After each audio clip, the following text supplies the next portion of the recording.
Welcome back. Welcome back. I'm going to continue To talking Joe and doing the intro. Plays no matter green box Plays showing. these With his dick in his hands, he's jacking off. Alright, he got me. Welcome back, everyone. Welcome back to Green Box Gaming.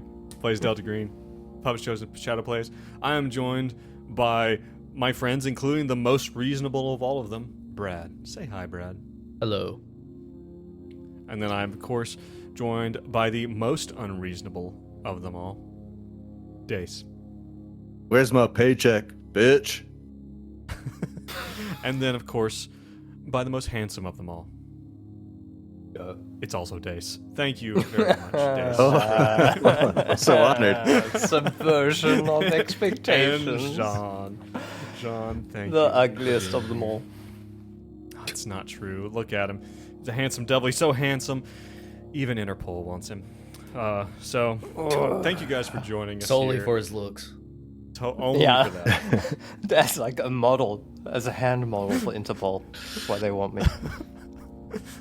It's like that hand model from Zoolander who has his hand in that like jar thing that keeps it pristine. Oh my god, yes. So, okay, I totally had a Zoolander moment last session. So, like, you know, Brad's character, Jack's wife, Sage, came up and like, tell us about Sage. And then he explained all about Sage. And then later, I was like, tell me about Sage. and it reminded me so much like of but why male models? You know, it's like, I think Zoolander is such a perfect example. I don't know if Zoolander is a good movie. Now, it is a fun watch, but I don't know if it's like good. It's not good cinema exactly. Like, but it's like, it's a very funny, wacky movie. I mean, it's just, I don't know if it's good. It's a really great good comedy. yeah. Yeah, it's a It's real hard. good showing I mean- for Owen Wilson. Hard to write comedy that good. Yeah. I mean, how do you?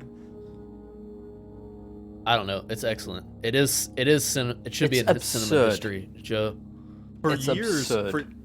it is absurd, and it's like it's because it's absurd in the same way that like Monty Python was absurd. Like, is it a little different Exactly. comedy? Yes, It's a like very an similar American feel. absurdism. It's the equivalent of Monty Python in the US. Right. But you know, the funny thing is, for years and years and years, I had seen snippets of it when it was on TV, but the only snippet I'd really seen was the bit where he's in the mine and he's like covered in coal, and there's the bit where his eyes got are the black closed and he's like bonk, and he like opens his eyes.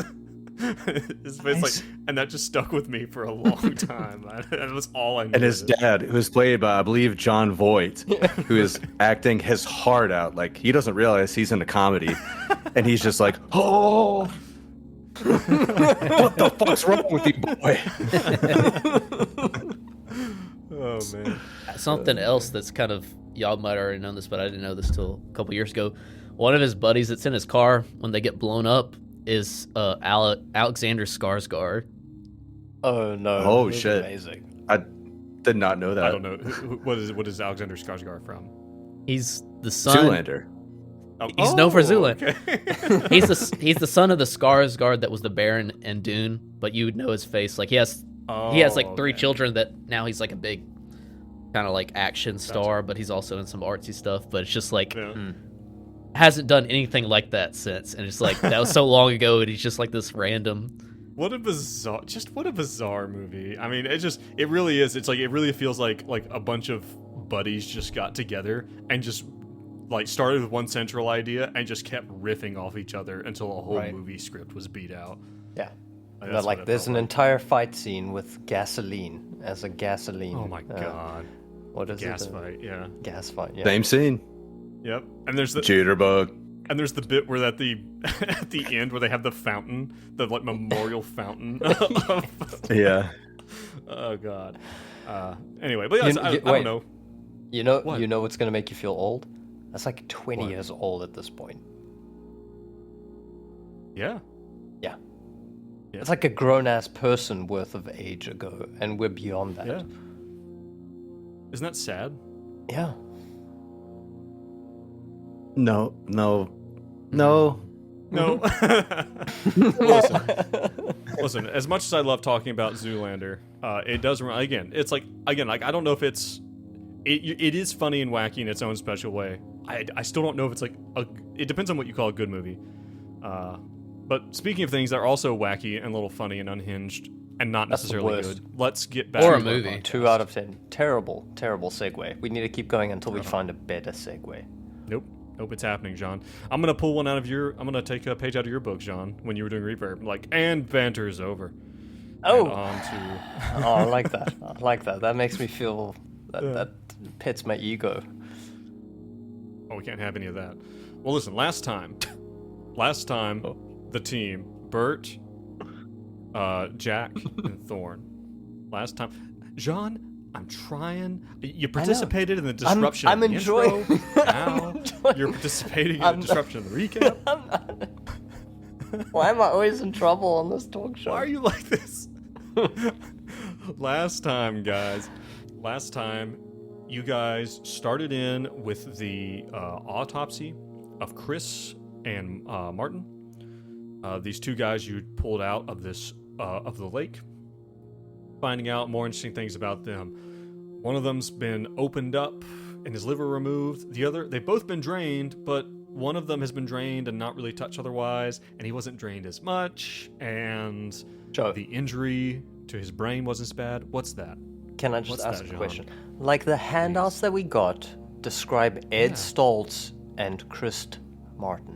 Or Chris Martin, but it really depends on how many typos there are. Can we just figure out who these characters are? Are they Ed and Chris, or are they Chris and Martin? I just don't know anymore. They're Ed and Chris. My bad. Are they Ed and They're Chris? Okay, Chris. all right. And My I'm bad. the bad guy. Go. I'm the fucking bad guy all the time. Yeah. All right, let it be known. Listeners, let it be known. I'm the bad guy. I just work with the material I'm given, okay?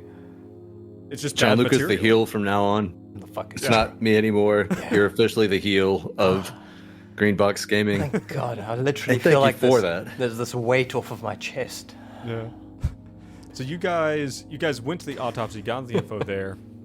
You told, and one of the things that happened is you told, or actually before that, Bert contacted his people, his paralegal, who he apparently has a very problematic relationship with, and is going to get her to run down this badge number from the badge that you guys got from Colorado's.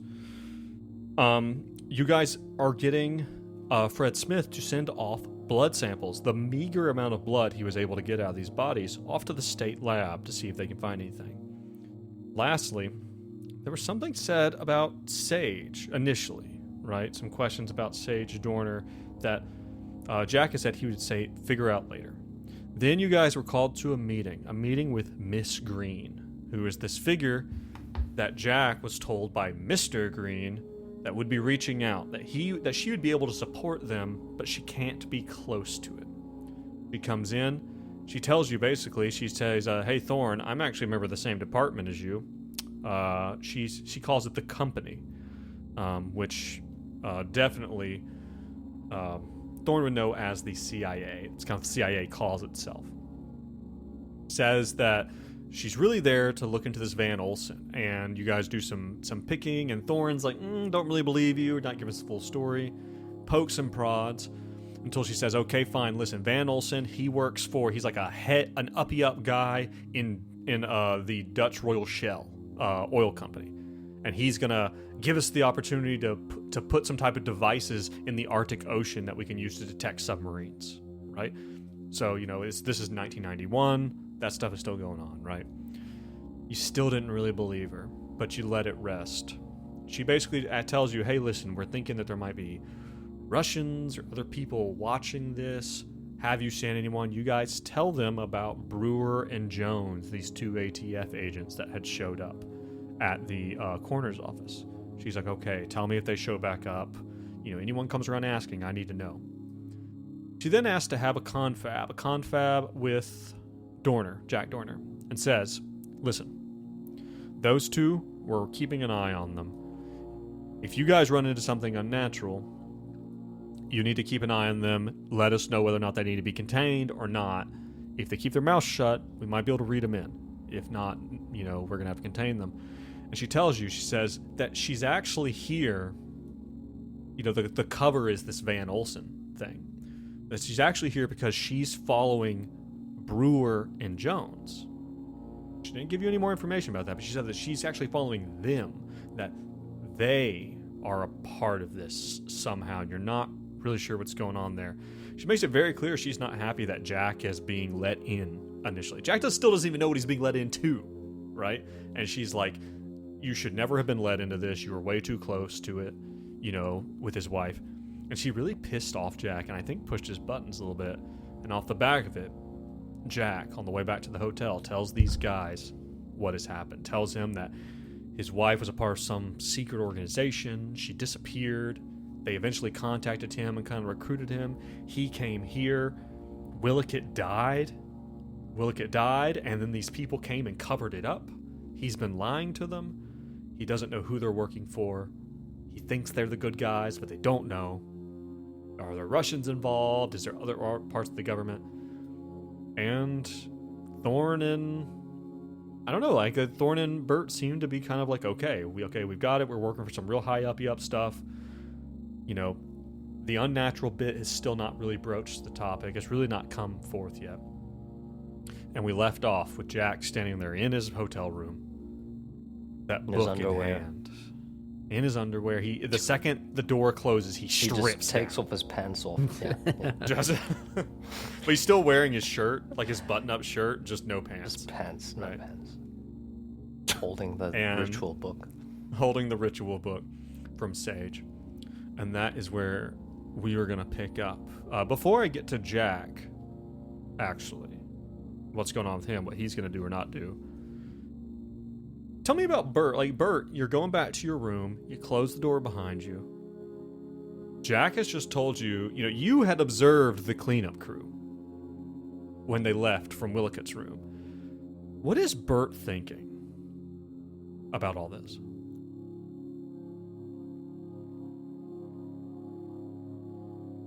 He probably knew there was something fishy going on from the very start, and he's interested to get to the bottom of it. He feels very good about having given Miss Green his business card to give to Mr. Van Olsen, who's an oil magnate. Yeah, all right, that's right, yeah. These are contacts made, and you have to do this every day. Yeah. Leverage. Right?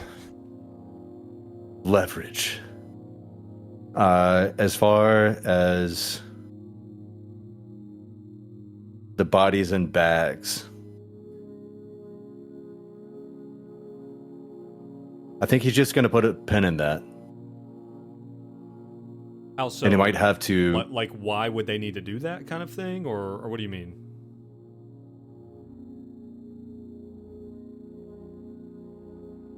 This is a little... So, okay. So, Jack is now one of his clients. Okay. As we established last session. That's right. So he doesn't want to know too much. He just wants to know just enough to be able to fix it. Okay. All right. Okay, well, I assume Bert, opens up his 5-gallon bucket of moisturizer and starts to go to town. Yeah, he's simultaneously moisturizing and doing yoga. And he cranks the thermostat up to 95 in his motel room and starts sweating so his pores can absorb the gloopy moisture. And it's just like a... For some reason, that scene with Jean-Claude Van Damme in Bloodsport where he's got his feet on the chairs and he's and he's up doing in the air. Splits. But you're just like covered in fucking bricks, and it's like... No, bricks. Substitute bricks with moisturizer, tubs of moisturizer, and it's just like slurping and glorping down his body, like, and sort of glooping off in chunks and glopping onto the floor. Well, there goes our viewership. Yep, done. I'd quit. Oh, it's nice seeing y'all. Thanks for supporting us. I'll see y'all never.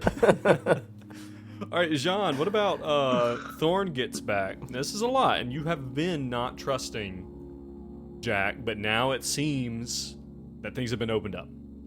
What are you thinking? I think Thorn would have his own murder board in his room, and it would be like a A3, A2 maybe, even murder board, and he'll look at it and he's got all this rope, and he's got all this yarn attached, this red yarn between things, and he'll look at this thing and be like, we need a bigger board. We're gonna need a bigger board. And but by and large, I think he is. I think he's actually reassured. Some of his motivations are to prevent violence through dialogue and understanding, uncover the truth behind jurisdictional smoke screens, and professional excellence and reputation. So I think having connected to Jack and broken through and pointed out that he was lying to them, I think he'll feel a little bit reassured by all of it. I think he'll actually sleep well tonight, even though he just uncovered that he's probably not safe in this hotel tonight. Yeah. Okay. All right. Going back to Jack. Jack, you're standing there, pants around your ankles, journal in your hand. Question: why did Jack suddenly de-pants himself? I know it was canonical, but Because Dace motivation thought it was behind it. funny. Wait, that wasn't me, was it? It was me. Oh. Sounds like something I would do, but I'm not going to take the blame for this one. Because Jean thought it was funny.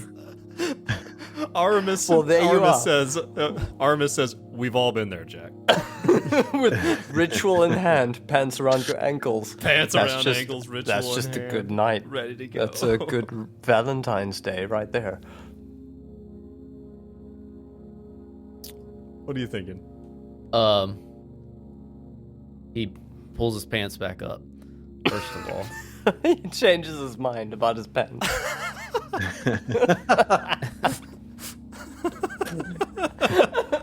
Simply too hard of a wank for me tonight. Too much.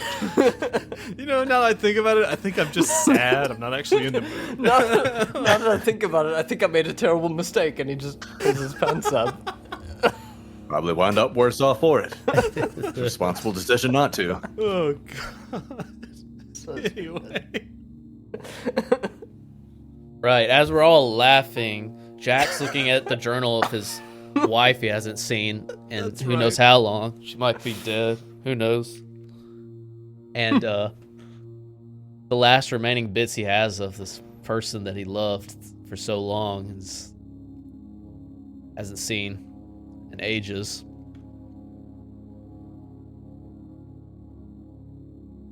Well, what And are you then- gonna do? I imagine it has a key. He'll take the key and unlock the journal. He hasn't even looked in it. Okay. So you open it up, and there is. It is very much a journal, you know, and Sage was a prolific note taker, right? You know, she was an academic as well. See that a large section of notes appears to be torn out, right? But where it starts and it talks about. It's very vague. The language is very vague. She talks about that she had. It starts off and says that she's going to somewhere in New Mexico for a job. It says that there is she was contacted by her handler, she calls it, and you see the next entry is almost a week later. Like there's nothing for a week, and then a week, and she talks about how it's like this she went to this strange hotel, and it's insane. I mean, she talks about that time was looping, that apparently there were multiple casualties, and in the end she describes that she says she got away with what she calls she calls it a modern grimoire in the form of a Rolodex, right?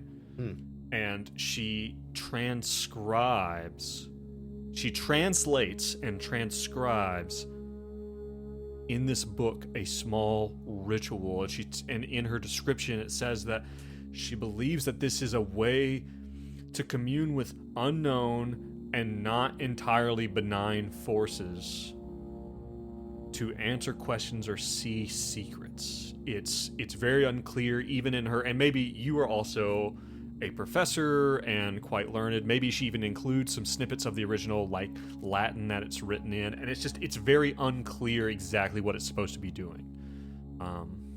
In that, but it seems to be some type of ritual that you have to engage in that includes a series of symbols being drawn about you, the saying of certain words. And it promises, and there's this element of you, it's like as you're reading it, maybe you find yourself, it's like there's this part of you that's like, oh, this could be the secret to it all. Like this could unlock, this could reveal what I need to know. But then you realize that thought is not even like in your own voice. That thought is like another voice almost. That seemed like you, but the second you realize it, it disappears. As soon as that happens, he'll like scoot away from the desk, like close it real quick, and like start breathing heavily. Look in his bag, and he'll have like a small flask, and he'll take a sip, put it down on the desk, and open it right back up where he was. My question to you, Brad: are you going to engage in this ritual? Yes. Okay. Oh, Lord. You're sitting in this hotel room in Globe, Arizona, at this desk. There is one of the things that you need is a mirror, and there is like a large wall mirror, and you take it down and you set it in front of you so that you can sit on the ground and look into the mirror, right? And on several sheets of paper, maybe you tear them out of that notebook, you write these, you transcribe the best you can, being very careful to try to get them right, the way that Sage had written them in there, several symbols, and you put them on the ground about you at certain, like at some point in time, it says that one of them they have to be oriented like north, like this one has to be oriented north and this one to the west, and you're like, you have to figure out what direction north and west are, and all this stuff, and you sit down, and it's going to take you a while to figure this out, to even read and get ready to complete the ritual. I'm going to roll a dice here. This is the middle of the night, right? This is the middle of the night. In his underpants.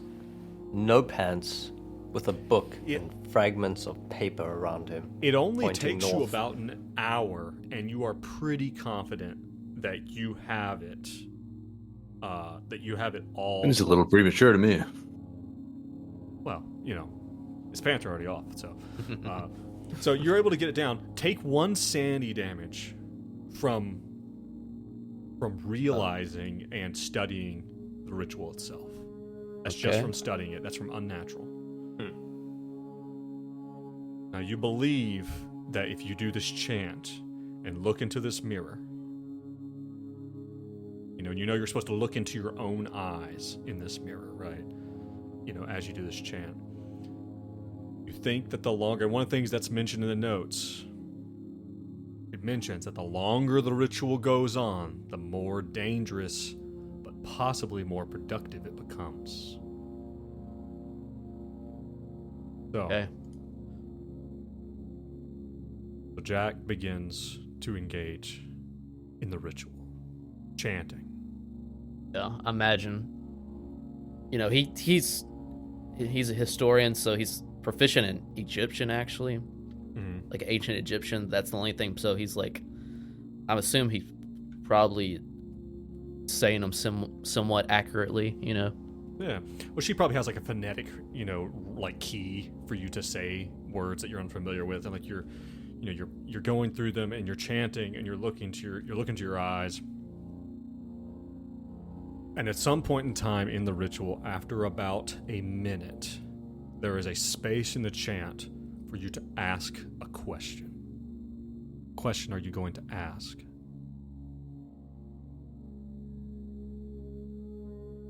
He'll say, "Where is Dieter and Vera Olsen?"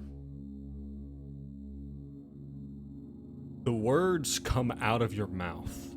Where are Dieter and Vera Van Olsen? And as they do, right as you get to the end, your reflection, your mouth is out of sync with the rest of you, with what you are saying. And the you in the mirror, the reflection, puts his head down, and you see that the room around you is becoming dark. Take 1 sanity point of damage and lose 1 willpower. That you are forcing this into being. Okay. What do you do when you see this reflection begin to act on its own? It's now sitting there, legs crossed, head down, and like shaking. This reflection of you, supposedly.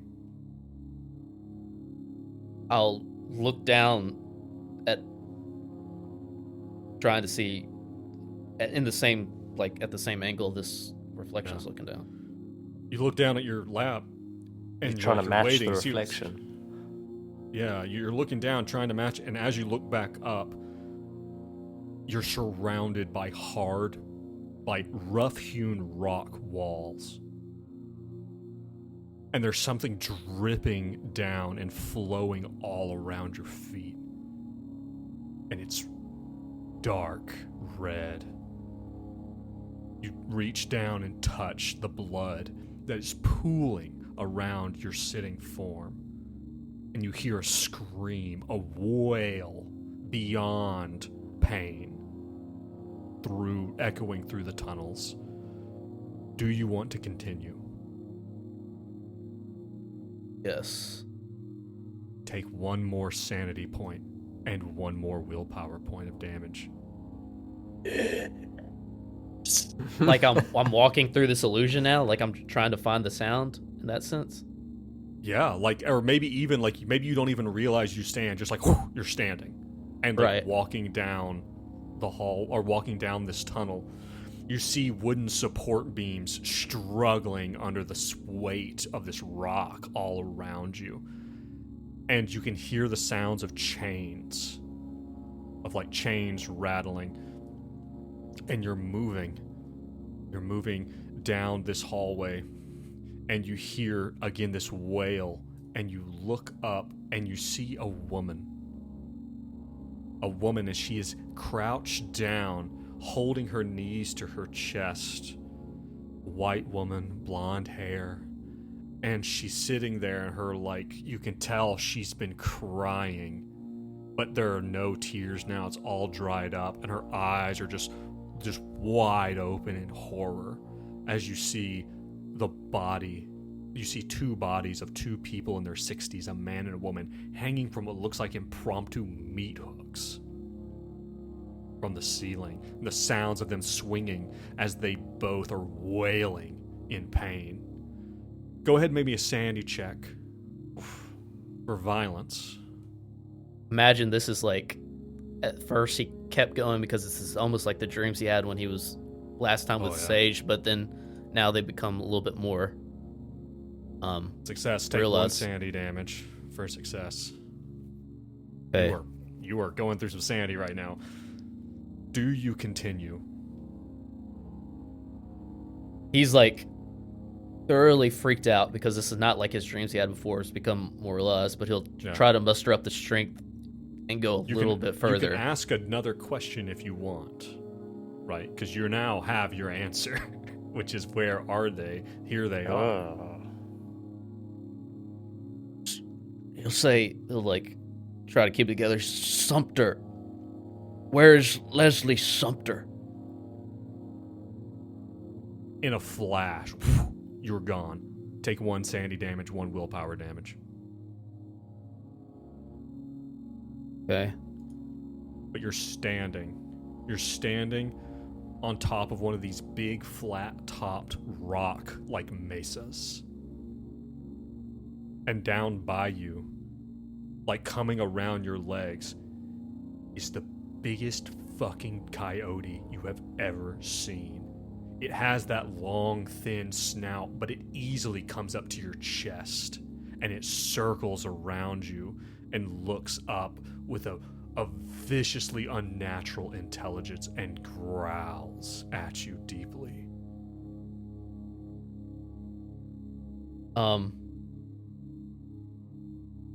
He'll like fall back and try to scoot away from it, looking at his surroundings. Do I see anything familiar? Like, I'm sure this is a huge vantage point. Yeah, it's a huge vantage point. It like pads towards you and then kind of lets out like a huff, you know, like at you without, and stops growling and turns, and you see that off in the distance on the hilltop, you're not sure where, you see a tiny, tiny light. Like there is a cave with a light on inside it. And maybe the light is just flickering a tiny bit. Tiny, tiny bit. And the coyote rears its head back and begins that awful yipping howl that coyotes do, and you hear it echoed by others in the distance. Do you continue?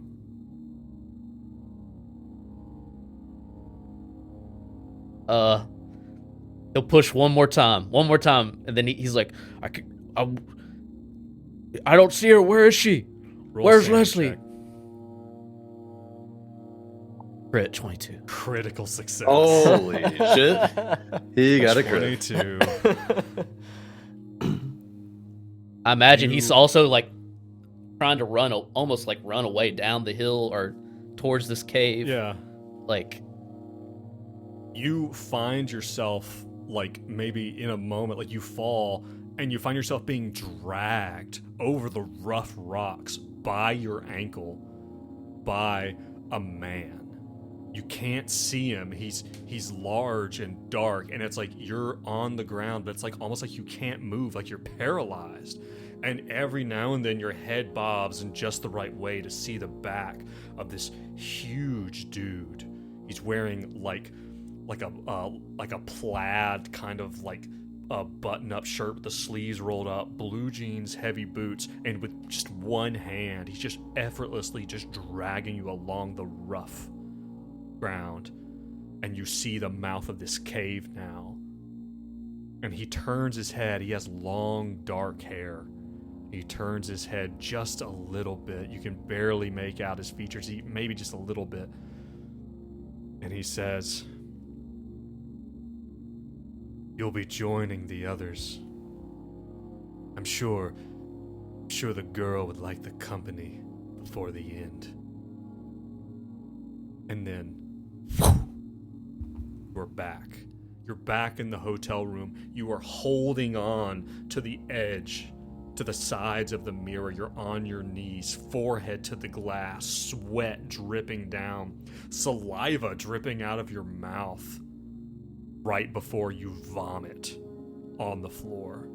Your whole body just, repulsed, confused, like who knows, with everything you just saw.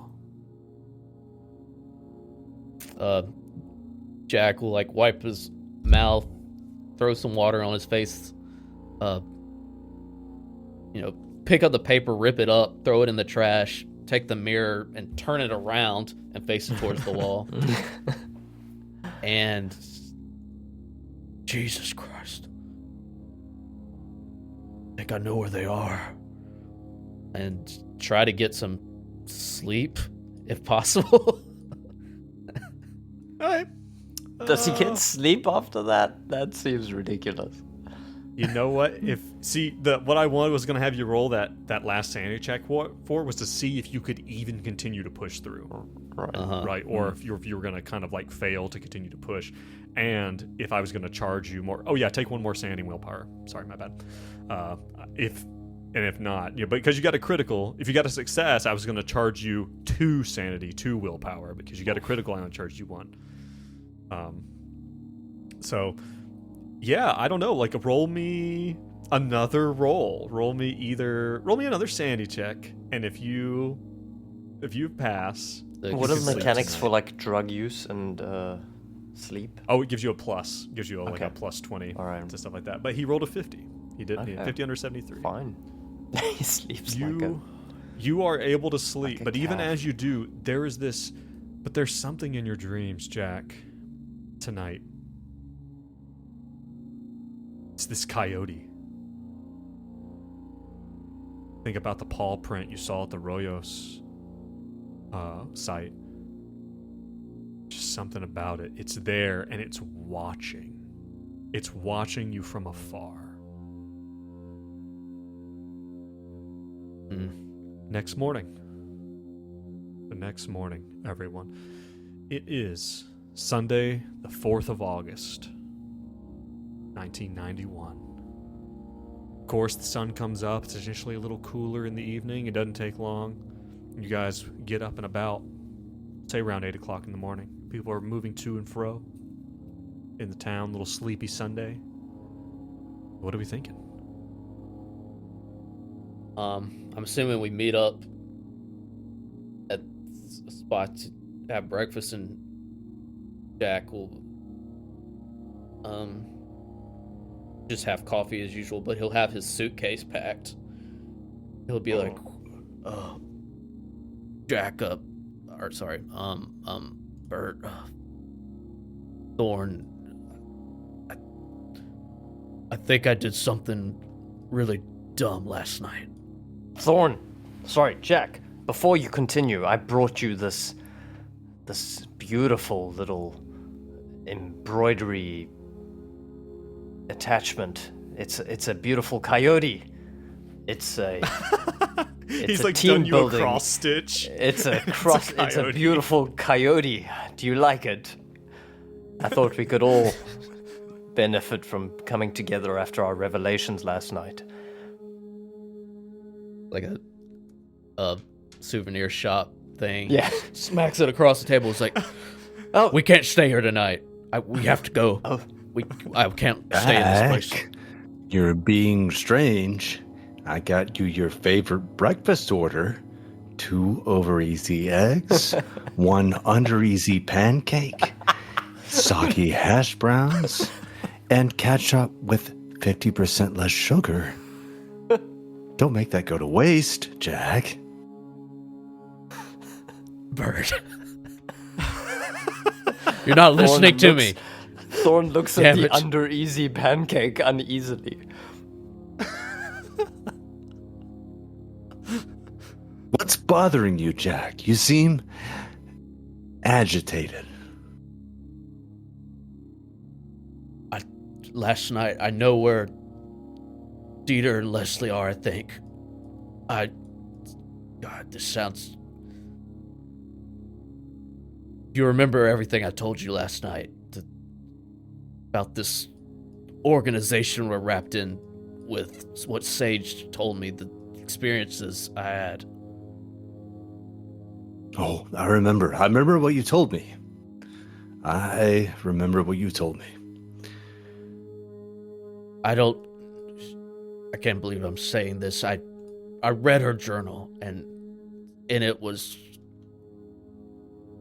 I don't know, a damn spell, something, ancient text, and I wrote it out and followed it to a T, and I had a vision. Thorn, does this sound like anything the CIA has messed with that you know of? The organization, whatever you call it. Jack, this is... You know what? Let's get another coffee. Let's get you another under easy pancake. Easy pancake. And I just want to reassure Waffles, you... damn it, waffles. I want waffles. We'll get you a waffle, don't you fret. I don't Can we think get this you man a should... waffle? I don't think you should fret. This is just sleep deprivation, Jack. I don't think you need to worry. No, it's more than that. I was on it. It's okay. No, you're okay. You're okay. I've seen this. This is a classic psychosis. This is a stress-related. You've been on the job for a while. It's been about a week or so. Jack, it's okay. We've seen this. You're okay. Just don't worry about it. Put it in your dream journal for now. But I wouldn't worry too much about what you saw It's just your mind's way of processing what's happened. Could have been. I mean, saw a coyote. Maybe it had to do with that Well, giant that's print weird. we saw. I just brought you a coyote embroidery, and you threw it away. It's just odd. But that's okay. Just humor me. What can I roll like a something to look at this? We had the map. Like, where do I think this vantage point was from? Could I roll a? Oh, that's gonna be hard. Navigate. Yeah. Without. Oh God. I mean that's rough. That is really rough. Like you're. All right, You're well, then asking, I'll like yeah. I'll just go with what Jack would think. I was at a big. I think we need to go to Mount Turnbull near the caves. Regardless, I mean, we were gonna go after Leslie soon. I think it's all related. Is The that uranium mine. uranium? Yeah. Yes, some sort of mine. But I was. Just bear with me. I know this sounds crazy. Like, can we just go to Mount Turnbull today, just to prove that this is all hallucination or something? Well, I guess I've got nothing better to do.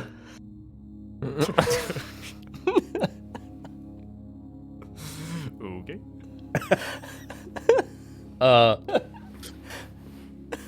Again, I can't stress enough how important sleep is. Jack, do you see what I'm saying? This is the result of sleep deprivation if you go far enough. You might be onto something, Thorpe. Yeah, and then Bert goes to the bathroom, and he comes out looking way perkier. More cream dripping from his fingers. All right. Oh no. To the mines we go. I just go powder my nose. That's Okay, so you guys are trying to head out to the mine near Mount Turnbull.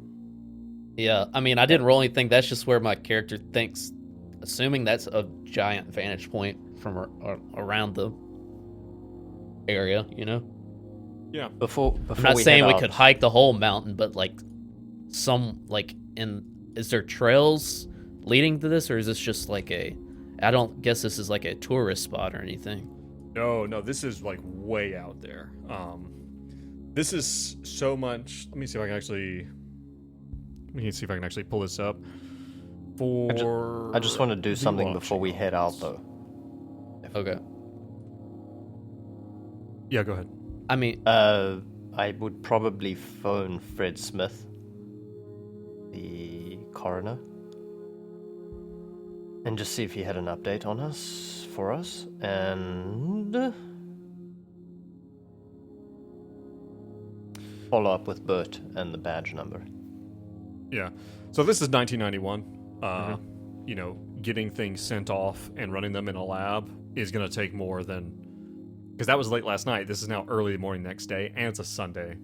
So He's got nothing for you. Fred's entirety was just sending off blood samples. He had to collect them and get them ready and send them off. But he has to send them off to the state crime lab, who has like other equipment, right? So that's going to be a day or two. What is Fred even doing? He asks Bert. What is it? What does he even do? Right. That's probably he tells you that the nature of this case being so wildly important right now. Now 3 deaths. He tells you he can probably have it by tomorrow. On Monday. And the badge number? If we could only have 4. Am I right, Thorn? Might push it up a little bit in the books. 4 deaths, you mean, Bert? 4 victims of a Would horrific push murder. the relevance of the case up in the books. We Well- might see results sooner. Can you see a way of I'm not doing suggesting anything. that? Well, I'm open Absolutely to it. not. And as your legal representation, I would not advise it. But strategically, Bert, There is no if, and, or but, Thorn. Off the record, What's happening? we should get a burger. What are y'all trying to do before we go out there? I was trying to find out if there was any feedback from the people that we tasked with doing stuff yesterday, but it seems like Bert might have an idea for how to escalate the situation if we can just come up with another victim. Maybe. I don't know if here's that's the what he's thing, suggesting. So keep in mind, there are actually mechanical ways to speed things up in the world of Delta Green, Okay. All right. such as the wonderful, exciting skill of bureaucracy. You know, like if you want to try to grease the wheels a little bit, you can roll something for that. Okay. I didn't actually realize that was an option. I will do that right now if you allow me to. Go for it. All right. Let's see if Bert knows a way. Success, 37 under 90. God, I forget you guys are so good at certain We're things. so good at this. Okay, so he tells you, he's like, okay, I might be able to have it by this evening. He looks at it, he's like, okay, How about this afternoon? Push. He's like, this evening's the best I can do. It still takes some time to run the test itself. But if I make some calls, I can get my assistant to drive it up there. It's like 2 hours away. They can drive it up there, and if I can make some calls, maybe I can like have them actually run the samples tonight, like today. They're gonna have to call someone in. It's Sunday, so That would be exquisite. okay. And you will be compensated Oh, excellent. for your time. Are you just and your effort. negotiating directly with the DM right now, with our handler? Yeah, he's gonna pay me. Okay. On that I'll note, pay we Joe $50 right now. should probably sleep and recover, right? Oh yes, hit your buttons. Buttons hit. I'm at full willpower, Oh. full hit points. One of So- you needs willpower. Right. Yes. Roll a What do we- d6. D6. Yeah, that was a chunk. 3. Almost all of it back. Okay. Yeah, so, Bert, Yes, indeed.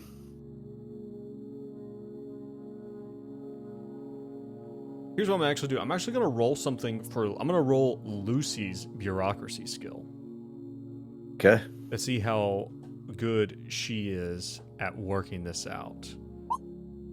Okay, she rolled a 27. Do you think a paralegal to the hellish experience that is Can what is I it, Cooper recommend Bailey Cooper and Morris? that he no longer talks to her directly and they just communicate via text for my own Maybe sake? that's fine. For your sake. So yeah, you're able to get, she like calls you, or maybe you guys are there at breakfast and one of the workers of the hotel comes over and is like, Mr. Morris, I have a message from you, from your assistant. Excuse me, gentlemen. Yes. Put the phone up to his ear. It's not Lucy, it's a message from Lucy. And it's like a paper message. There's no phone. You can just have your phone anyway. If you Oh. Well. Anyway, he hands you a piece of paper that says, was stonewalled. Someone wants to talk to you. And there is a number, and it says, Jared Rice, Chief of Texas Highway Patrol.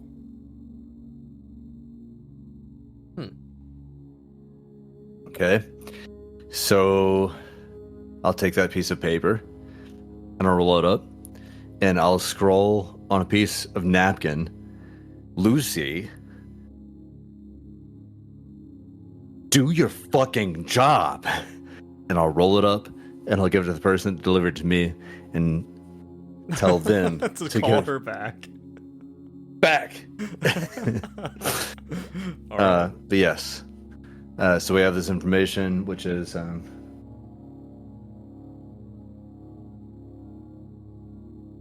say that again. It We're says stonewalled by. stonewalled. They want you to call them Jared Rice, commander of the Texas State Highway Patrol. Jared Rice, commander of Texas State Highway Patrol. Okay. Cool. So I'll come back over to my party and say, I got the badge number back. It seems to be from one Jared Rice of the Texas State Highway Patrol.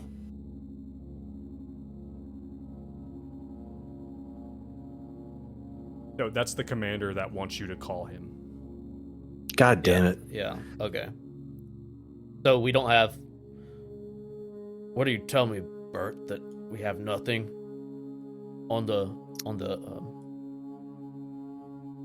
I'm simply telling you that we have to find a payphone, and then I can call Commander Rice, and then maybe we can possibly sort something out. Would you want to do that now or after today, or at the end of the night? Well, this leads me to the question. Do we feel like we're going to have to... Is this going to be like a day hike? Do we feel like we're going to have to camp? Yeah, no, how do we get wilderness? to the mine? You were given the information on basically how to get there. That's from what was her name? The girl who Sumter, the Sumter girl. Leslie. Her father had given you basically some maps of like how they used to get out there to and from the mine. You can drive. It's going to be a long drive. It's going to be like an hour or two. It's not going to take you all day, but you can get out there and back. Does Bert want to do this at the end of the day, or now?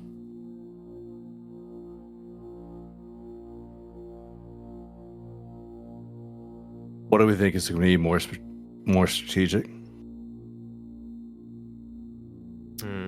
I do not know. But, Let's just go out there.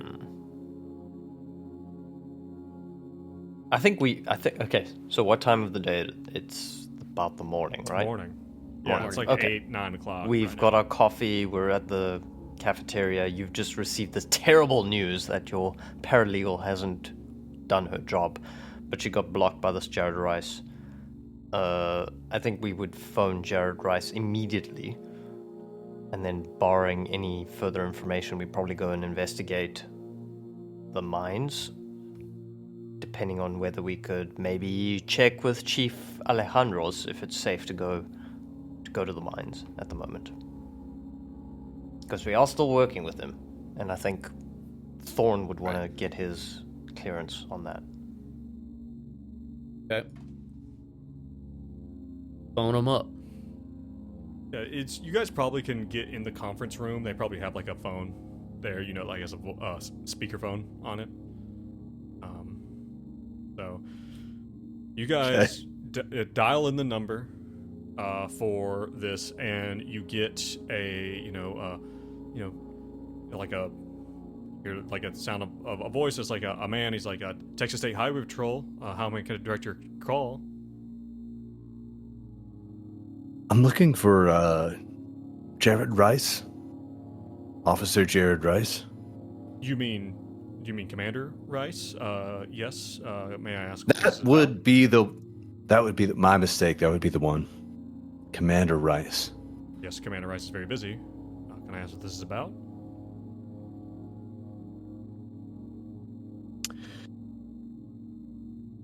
This is of the utmost importance. This is about a homicide in Globe. Homicide in Globe, Texas? I don't know where Globe is. I'm afraid it's going to be a different state, my dear. It's either Arizona or New Mexico. I'm the best lawyer. Okay, one moment. And there's a brief pause, and then the voice comes back. It's like, the commander will take your call immediately. And there's another brief pause. You guys just on hold. And you hear, This is Commander Rice. Am I speaking to Mr. Burt Morris, Esquire? The one and the only. Mr. Morris, I'm the commander of the Texas State Highway Patrol.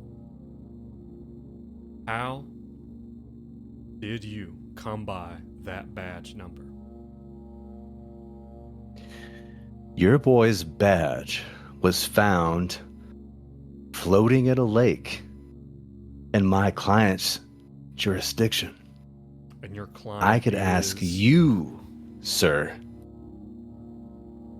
how your boy's badge was found floating in this lake. Where exactly? I suspect he might be guilty of a spree of crimes spanning from New Orleans to Texas to the great west of the states. Because that's what people say. One of those states, it's definitely New Mexico or Arizona. Arizona. You sound like you're calling from Arizona. It's definitely Arizona.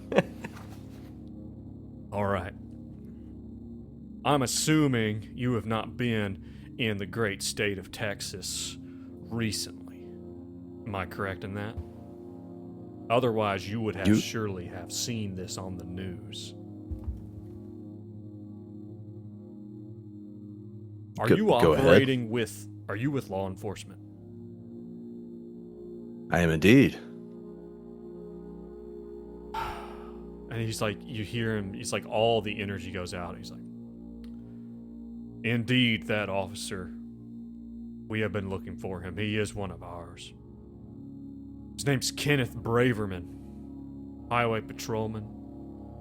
Young, exceptional.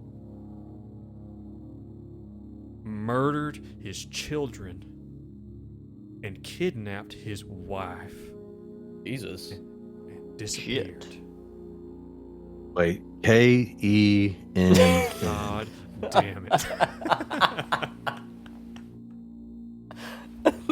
It's a slow morning for Bert. Out of nowhere. He was a patrolman. We've got him linked to about half a dozen other murders in Houston. And you're telling me he's in Arizona? You found his badge? Have you found him? Oh, we found his badge.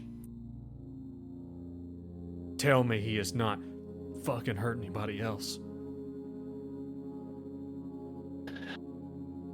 I don't think we've ID'd the body. We have not identified a body as Kenneth Braverman, but we have found his badge, and his badge has been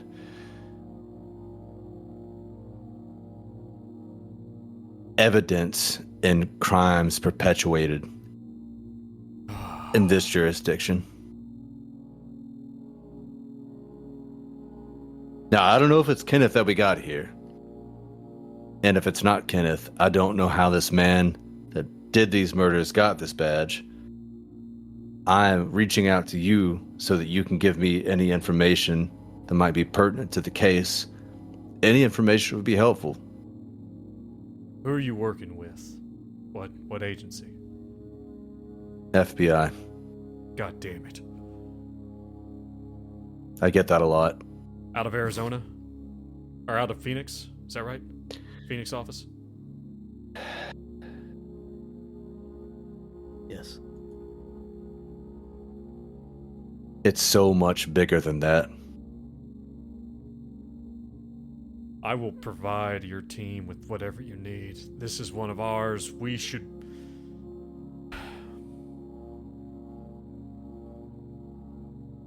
Let me make it very clear I'm interested in Kenneth Braverman being brought to justice, especially given what he did to his family and those girls downtown.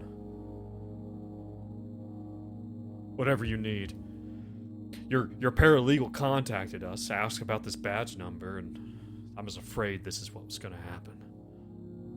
He disappeared. We lost him. Now he's in Arizona. The boy's gone psychotic. And he's dead. More than psychotic. But he's left a lot of shit in the wake. There's a lot of shit to be repaired. Yeah, you could say that. Is his wife? What do you know about? His wife? What do you know about New Orleans? What about New Orleans?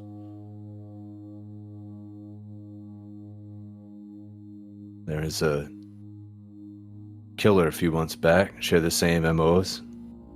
Kenneth. I don't know anything about a murder in New Orleans. Braverman's been on duty. He's only been working with us about 2 years. He hasn't been. He's been on duty, for months. He hasn't gone on vacation or anything. I can't imagine he'd make it all the way to New Orleans.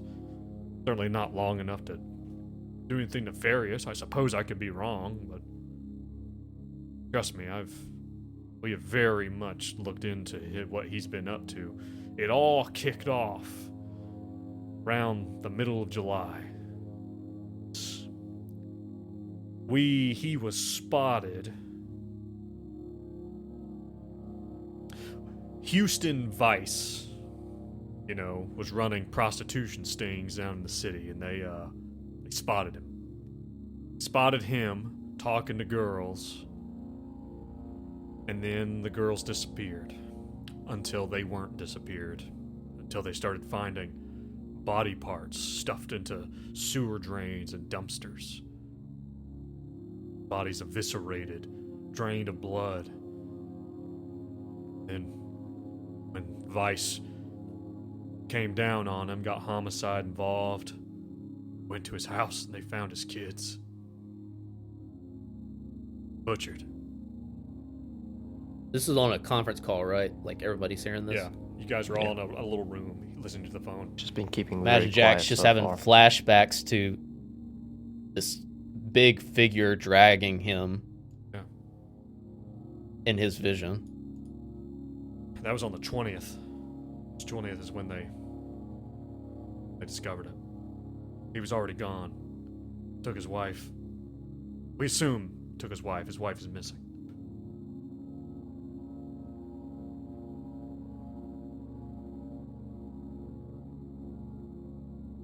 I don't know what went wrong with him. It's too late. What's his MO? Do you think she might still be alive? Is there a chance? No idea. There were signs of torture. Sometimes days worth on the girls, the prostitutes. Maybe is the best question, Amateur. best answer I got for you.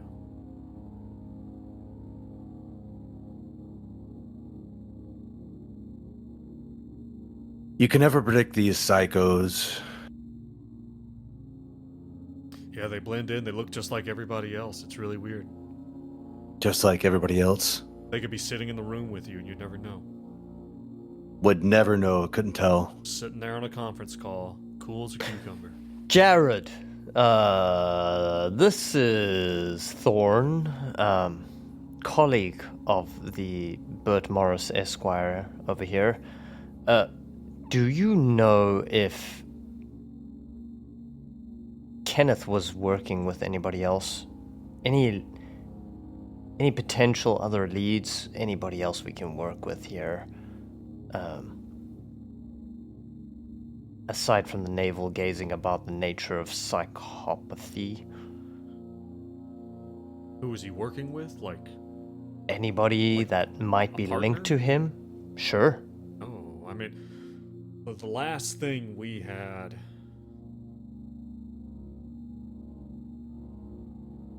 The last time Braverman. Last thing he did. So he was working. He was working on the 15th, working night shift. We had a call. He called in, radioed in, right around 1 o'clock, 2 o'clock in the morning. Said he was pulling over a speeder, and after that he disappeared until Vice saw him. We were looking for him. We thought he was dead.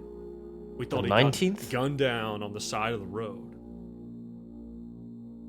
Which month was that? July. The 15th 19th of July was the 15th. 15th of July was the last call we had. You pull someone over, your radio back to the station. Last time we had him was pulling over a car. like I said, we were worried, and then we hear that Vice is seeing him. It's like, it's not even the same guy. He abandoned his work, killed his family. Well, that's a lot. That's a lot, Commander Rice. Have you been in contact with Chief Alejandros? No, until I heard about, basically, the paralegal contacted us here at the command and here at headquarters. It's the first I've heard about Arizona at all. Well, that's fine. What else can you tell us? It seems like you did not really provide much more information to the paralegal. What else can you give us, Commander Rice? We can obviously furnish you with our credentials, but we're just curious for why you... Listen, I can can fax you everything whatever, you've got? I can fax you what I have on Braverman. I know the files of the stuff that Vice had on him, his crime scene, his house, his photographs, him, the wife, everything. We've got I've got a picture here in his file, and I've got his picture here. It's a picture of him and his wife from the Christmas party. He was one of us. Can you send that to us, please? Yes, of course. I'm gonna have to get a hold of your people, your contact in Phoenix. I'll work with you guys, send you guys whatever you want. Call my office, ask for. I'm gonna let the people here know that if you guys call to work with you, whatever he's done there. You say he's hurt people? Has he killed anyone else? We suspect there's a number of people that have been left in his wake. Thorn will kind of look at Jack, and he'll kind of speak into the speakerphone. Like, Jared, have you put out an APB on Kenneth? Or is this still internal? No, we have definitely put on APB. It's all been all over Texas news. The only reason you haven't heard about it is because you guys are 2 states away. Sounds like we may need to escalate that. Yeah, we might. I'll talk to your people in Phoenix. This is a federal thing that I've let them do that. I don't want to step on their toes. Braverman went bad, real bad, and we won in 2. Right now, he has 10 people under his belt. 10 murders, including his 2 children. 8 prostitutes in Houston. Commander Rice, Hey, is there anything you could give us to help us track him down? Anything at all? Cell phone? Apart from the base that you're going to send us over the Christmas party photo, is there anything else you can help us with for what might lead us to him? I'll send you everything I've got. That's the best I can do. I'm going to drop. He is going to give you guys, eventually, he's going to fax you guys an article in the Houstonian of the newspaper titled The Houston Hooker Hunter. It's got a good alliteration to it. That's good. They're doing great work over there at the Houstonian. Before we hang up, were you close to him, Commander Rice? No. I'm the commander of the entirety of the Texas State Highway Patrol. I don't know a lot of individual agents or individual patrolmen. Is there anybody who is close to him that we might be able to talk to see what the hell was going on? Or why he may have snapped like this? I mean, they were a young couple. He. But nobody had a in few your patrolmen department? that he had worked with. I can ask around. I can tell you. I mean, we've done extensive interviews, and we've had the Texas State Police do interviews too. Like, we are handling this very seriously. We are not trying to cover this up. This guy is a bad guy, and he's one of ours, and we have to do this right. You can talk to whoever you want, but I can tell you those that has been done extensively. Everyone was confused. Everyone was blindsided. This is not right. This is not. I've never seen anything like this in all my days. Well, anything else, gentlemen? Thank you for the call, sir, and we'll be in contact. All right. Bert is already outside, and he is calling Lucy, and he's like, "You got to look up this PD. They're complicit in everything. There's a huge settlement waiting for us. This could be settlement. we could be talking huge money. millions, Lucy. You need to look into this. Hey, I'll let Cooper First know. thing I'll let Cooper tomorrow know immediately. morning. Let Cooper know immediately. Don't tell Bailey. Fuck Bailey. Let Cooper know." Okay, I'll let Cooper know. Not Bailey. Cooper only. Okay. You're a doll, Lucy. You're an absolute doll. Please don't call me that. Okay, bye. So Already hung up. This Jackal Express, I mean, this has to be the guy. I mean, the badge at the guy with the badge that with Felix, that there was a couple that the other people said at the camp that were in contact with Ed and Chris. They saw two people. That has to be him and his wife. Jean, would you like to, in a 1920s American newsboy accent, like to read this article for that us? is from 1991, so no, I will not do a 1920s. Thank you very much. Good. But 1991 American accent. 1991. 2 months ago, there were 8 related Newsboy. prostitute murders in Houston. Several people saw what seemed to be the same man in the company of each prostitute before she disappeared. Composite drawings based on their descriptions led detectives to a colleague, Texas Highwayman Patrol Kenneth Braverman. His car and license plate were identified.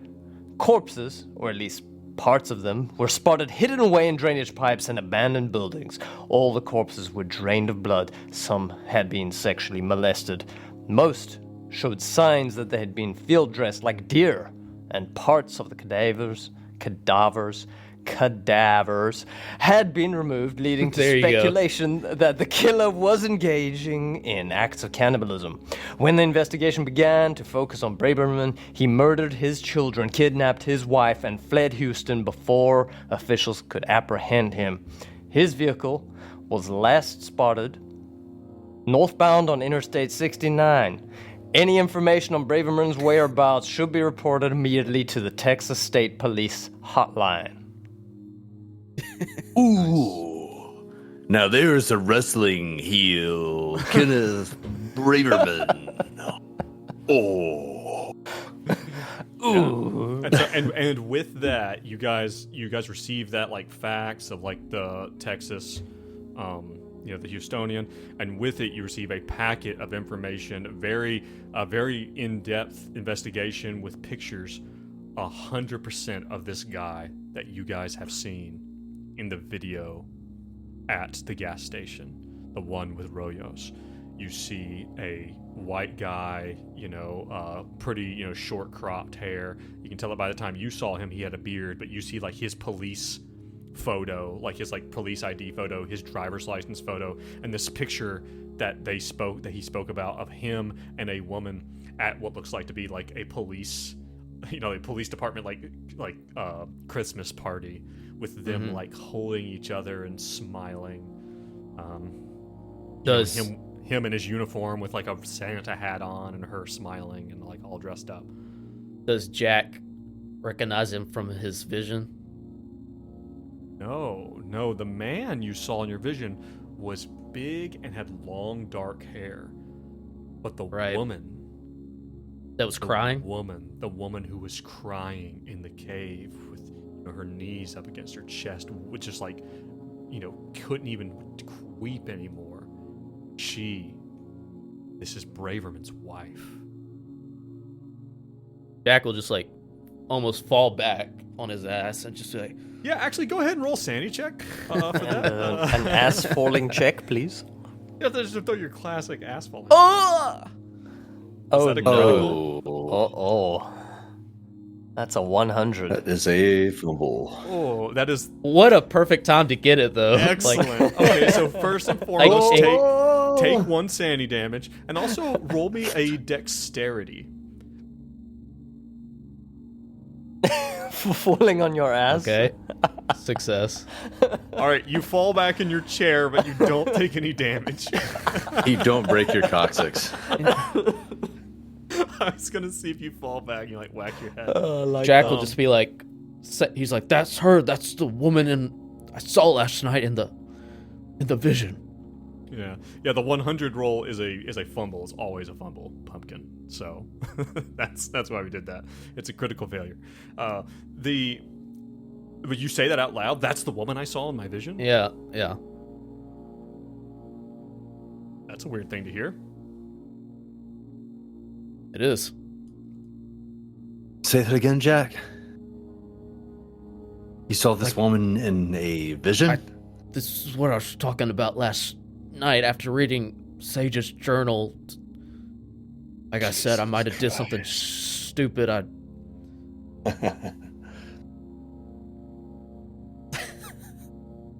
We all do stupid things, Jack. What's the flavor of your stupid today? You turn into Jack Nicholson. It's very A little bit. It's The Shining.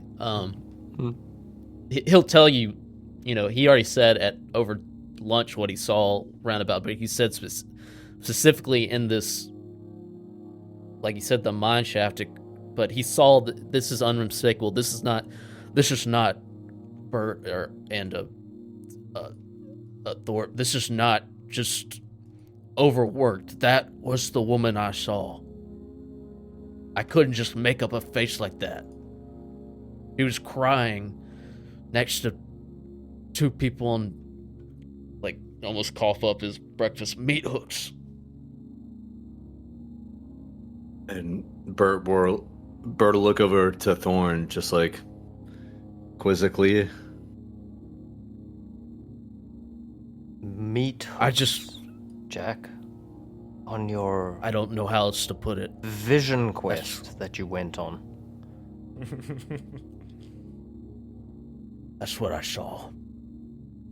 I think the quickest we get to those mines and see what's down there, the quicker I could either write this also as just being overworked or something else. Okay. Well, Jack.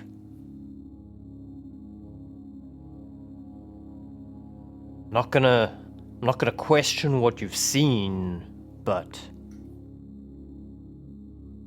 if you seem to recognize this person, then I guess we have to follow that. I just caution these kinds of phenomena. There's always an explanation, Jack. Remember that. There's always a rational explanation for these kinds of things. Always. What are you guys doing? Are you guys going to the... I want to go to the mine. Jack, given all of what we've just been through, do you think it's safe for us to go to the mines by ourselves, unaccompanied? Most definitely not. We just should take an NPC. Nice. When you say NPC, do you mean non-player character? Non-player character, yes. Non-player A character. nice police cop. Nice Nice police. police Do you cop, know like any nice Colorado's. police cops?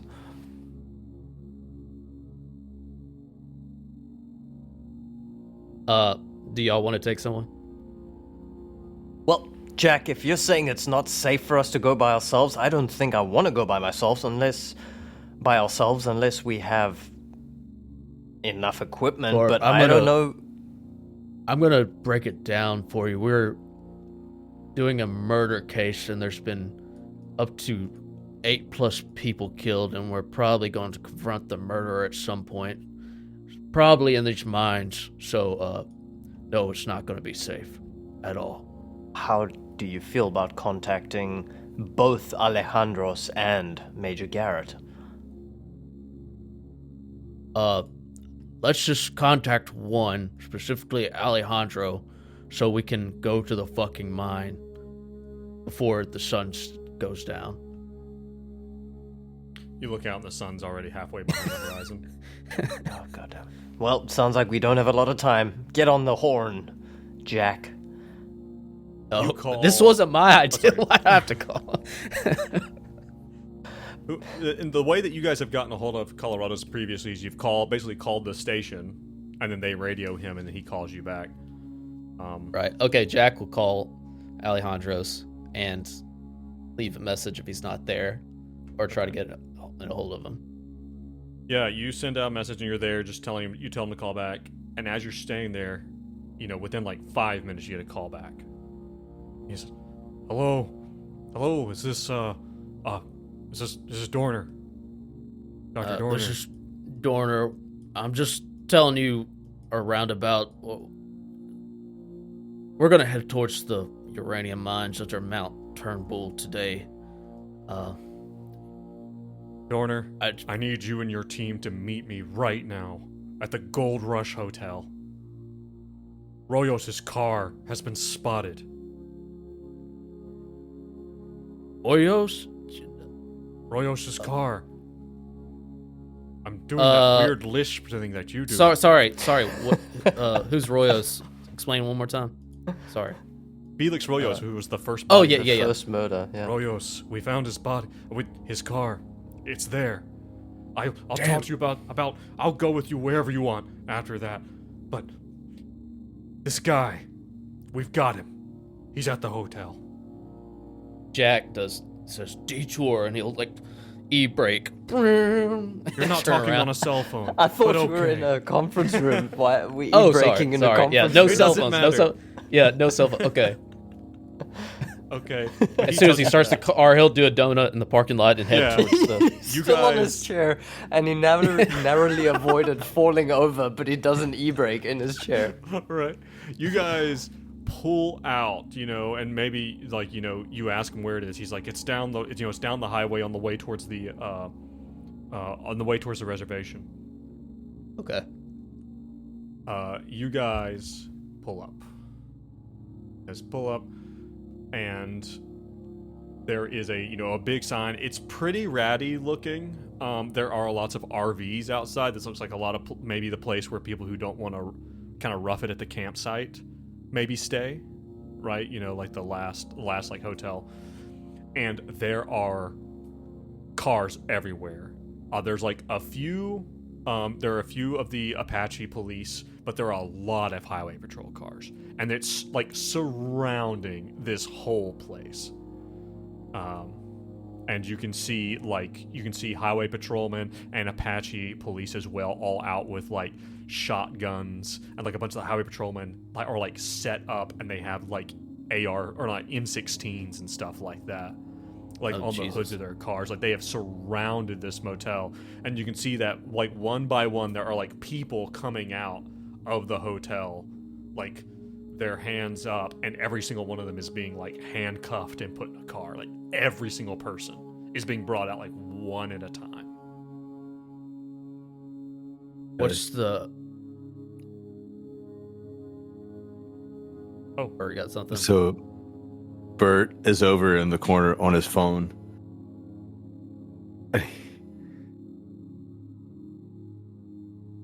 I think he's talking to Bailey at this point. It's like, Bailey, we need to get every single fucking thing we can get out of here. We need landscapers, solicitors, we need records, we need censuses. We need everything from the last 200 fucking goddamn years. There's about to be a goddamn gold rush out here. Except it's not gold, it's uranium. Are you listening to me, Bailey? This is more than generational wealth. This is global wealth. Are you listening to me right now? About that time, you see Colorados is there, like a part of this huge cordon around this whole hotel. And it's like out here in the middle of kind of nowhere, right? And he sees you, and like there's like a highway patrolman stopping you, and you see Colorado's yelling at them like, no, let them through, like, and making like a big hand motion for you guys to pull your car up. Like the whole highway is blocked off. Mm-hmm. And he makes a big motion for you guys to come over. All right, yeah. I pull up to a spot and try and get out and meet him. We don't know where he is. No one seems to know who was driving the car, so we have no idea which room he could possibly be in. Where was this? When was this sighted? Has he been here the whole time? God knows. They say, no, like even the people who work here, they don't know who drives the car. But it's parked over here in front of these rooms, so we figure it must be one of these.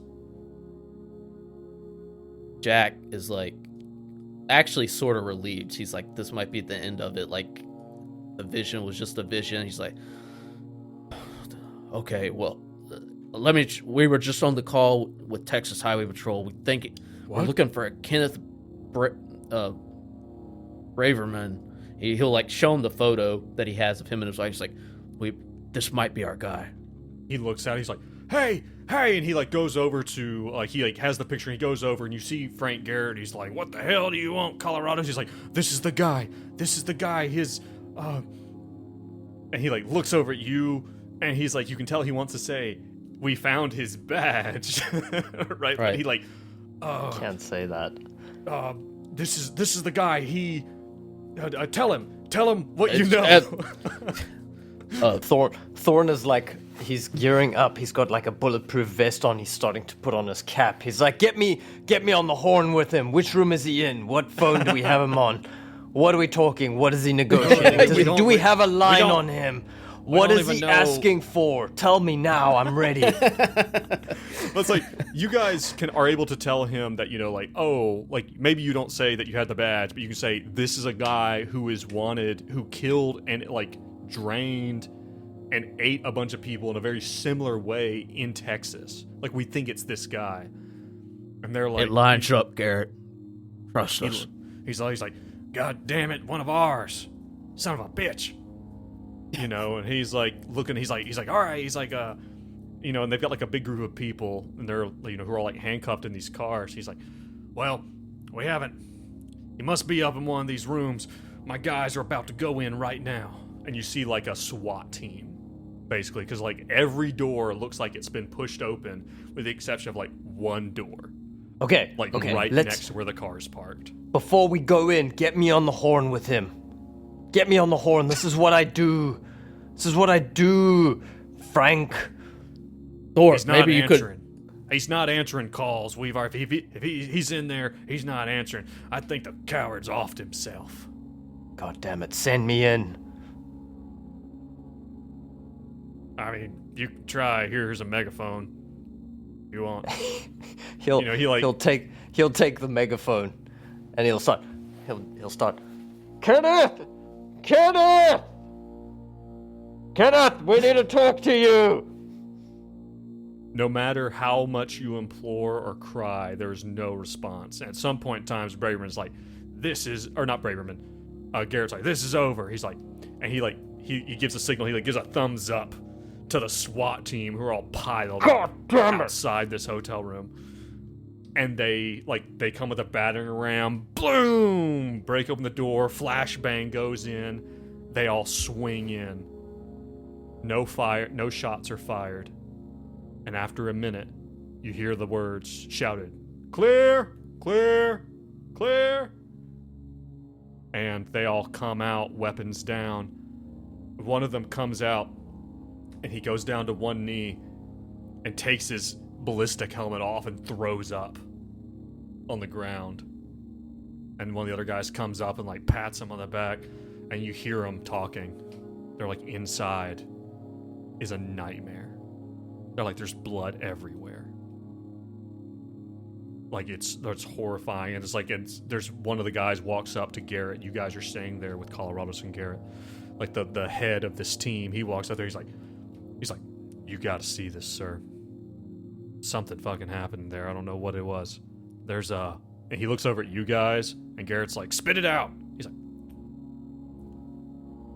there's guts on the bed. Like guts. Jesus. actual guts.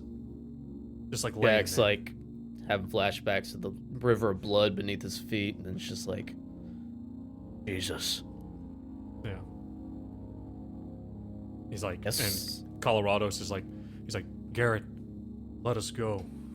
Garrett's like, God damn it. He's like, Colorado's, you three, come with me. We're getting an eyeball. Now, do hold up there. What? Are you going into the chasm? What? We're going into the hotel room. What are you talking about?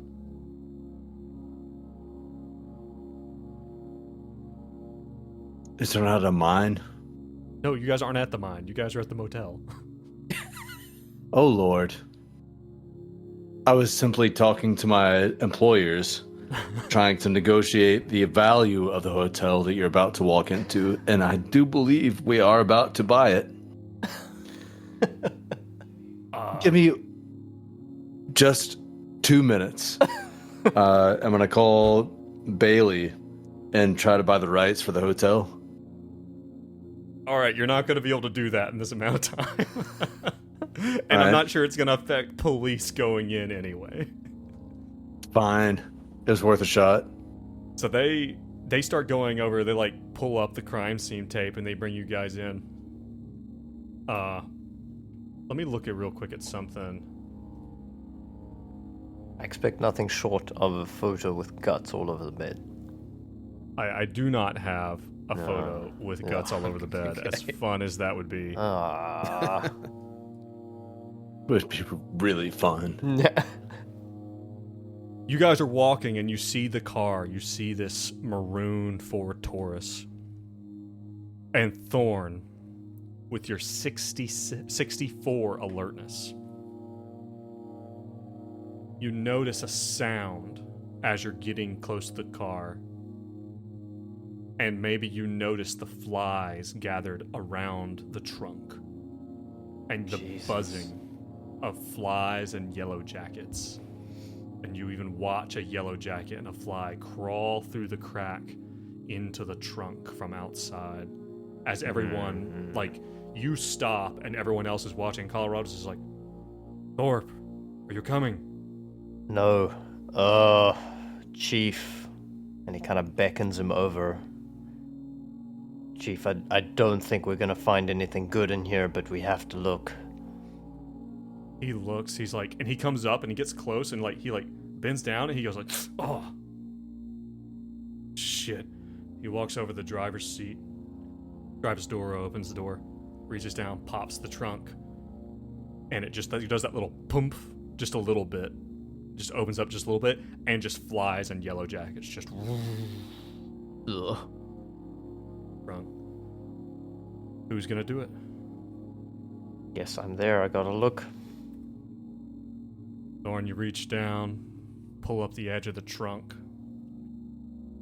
Kind of narrowly tries to. He's still holding his weapon to just, I don't Yeah. know, because out of habitually tries to track it as it's opening. They think it's, the cops all think it's weird that you have a gun, but they don't say anything. He's got his vest on. He was just controlling a megaphone. Of course, he's got a gun. He's You the open negotiator. the trunk, and as the door like kind of pops and gunk like all the way open, like the camera shot is from the inside of the trunk up at you guys, and we see Colorado's, you know, just like ugh, you know, kind of covers his mouth, and you guys all, and the shock on your faces as the body of Kenneth Braverman lays there in the trunk. His What knees the hell? up to his chest as well, his arms at weird angles, and his stomach completely open and disemboweled as he's swarmed by flies and yellow jackets. And Major Garrett looks down at that picture you just gave him. He's like, the fuck? I thought you said he did it. Jack's like at a loss for words. She's like, we were sure. I'm sure we have to roll Sandy for violence at Oh this yeah, point. everyone roll your sanity check. Roll your big fat sanity check. Okay, success. Success. And If you get a success, everyone succeeds. Everybody also take, success. Everybody take one. Jack's just at a loss for words. He's like, Yeah. he was almost out of the nightmare, like this was about to be over, and it's just gotten worse. Yeah. And that, my friends, we will zoom out. The camera pulls up with you guys all standing there around the car. The camera pans up. We see the SWAT team members disembarking from the room, and cops and everything. We see Garrett turn and shout at them to start unloading all the people that they've handcuffed. And we close out on that. And that, my friends, it's probably a good place for us to stop for this one. Yeah. Nice. Jesus. Well, Everyone, all our leads are dead. Yeah. Our big lead was. listen. Thank you guys for playing ball. If you're listening, if you're Thank watching, you, Joe. thank you as always. We really appreciate it. Listen, if you want to support us, go to Patreon. It's $3. It's linked wherever. You buy us a cup of coffee. It helps us be able to do this. So, but thank you so much, Pumpkin. I'm glad you catch us live. Put up a poll for a T-shirt that just says "All our leads are dead!" exclamation mark. That should be the next T-shirt. All our leads are dead. Isn't that the perfect investigation? Like they're all dead. All right, well, guys, you did a great job. Like I can appreciate Bert trying to buy the location at the last minute, like trying to swoop in a game of Monopoly and be like, nope, sorry. Well, see, the whole thing was Jack really was trying only everything. Jack was only on the phone with Colorado's, and Bert still thought we were going to the mine. Oh, He yeah. just thought this was a very fancy mine when he pulled up to the very nice. hotel. He still thought he was about to go into a mine. He's like, Yeah. Oh, mines are a lot nicer than I thought they'd be. They've got accommodation and everything. I don't know if that's a Days fuck up or a Bert fuck up, but Nah, whatever. It happens. That's fun. eh. Thanks, Joe. That was good. Yeah, but guys, thank you so much. Everyone listening or watching, thank you again. We will catch you next time. And remember, even when all of your leads are dead, stay safe and stay sane. Bye. later. All my leads are dead. All my leads are dead. And the sky is gray. And the sky is gray. My guts are on the ground. My guts on the ground. And the trunk is my grave. And the trunk is my grave. Okay. Just All right. Maybe you should include that on the actual outro.